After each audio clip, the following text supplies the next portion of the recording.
Le terrorisme a frappé la Belgique, mais c'était l'Europe qui était visée. Les temps forts de communication politique de la semaine ont bien sûr été les multiples réactions de communication face à l'horreur de l'attentat du mardi 22 mars à Bruxelles. Une fois de plus, à la fois l'horreur, la compassion, la solidarité ont été au cœur de l'ensemble des réactions et de la communication des élus de droite comme de gauche, du président de la République au chef de l'opposition face à l'horreur terroriste. À la fois dans les déclarations, à la fois dans l'affichage des couleurs du drapeau belge, de la Tour Eiffel à Paris à la porte de Brandenburg à Berlin. Une fois de plus, la solidarité gouvernementale s'est elle aussi exprimée avec la visite dès le lendemain de Manuel Valls à Bruxelles aux côtés du Premier ministre belge. Au fond, nous sommes des peuples frères, cousins.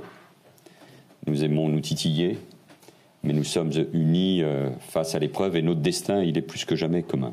Mais cette fois-ci, la dignité collective, l'horreur collective, la compassion collective n'aura duré que quelques heures en France, et ce pour 3 raisons. La première, c'est que l'attentat terroriste a télescopé le calendrier parlementaire français avec la discussion au Sénat de la loi sur la révision constitutionnelle, avec sa mesure qui crée une tempête de communication à droite comme à gauche, à l'intérieur même des partis depuis des mois, la déchéance de nationalité. Ensuite, parce que l'élection présidentielle se rapproche, que le calendrier des primaires se rapproche et que l'ensemble des candidats, supposés, déclarés ou putatifs, se sont ouverts une porte de communication pour faire de nouvelles propositions en réaction à l'horreur de cet attentat terroriste. Et enfin, troisième raison, parce que cet attentat ne s'est pas déroulé sur le sol français et que là aussi, il y a une tentation en matière de communication d'utiliser l'émotion de cet attentat pour des raisons de positionnement sur le débat politique interne en France. 3 réactions sont particulièrement symboliques de ces 3 ouvertures de portes en matière de communication.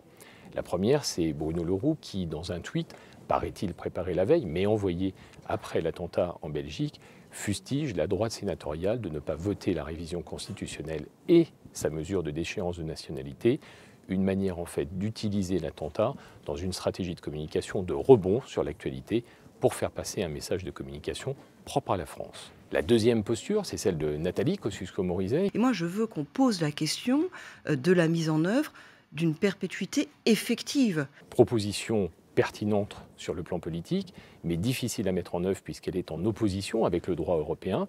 C'est la stratégie de communication de l'escalade sécuritaire après un attentat. La troisième posture de communication est illustrée par celle de Manuel Valls, le Premier ministre, qui à la fois a tenté un message d'unité nationale, d'unité européenne face à l'attentat terroriste, tout en martelant son message. Nous sommes en guerre. L'Europe est en guerre, car l'État islamiste, Daesh, lui, a déclaré la guerre.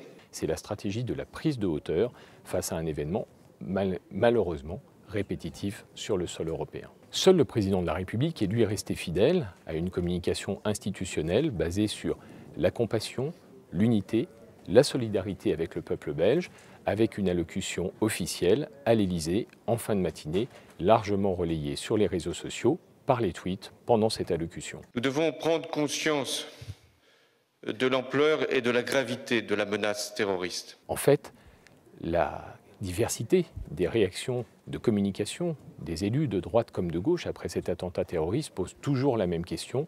Faut-il aller au-delà en matière de communication face à un attentat terroriste que la posture de compassion? La réponse n'est pas facile car si l'opinion publique attend toujours plus, il n'est pas certain que plus de communication soit la bonne réponse à la demande de l'ensemble des Français.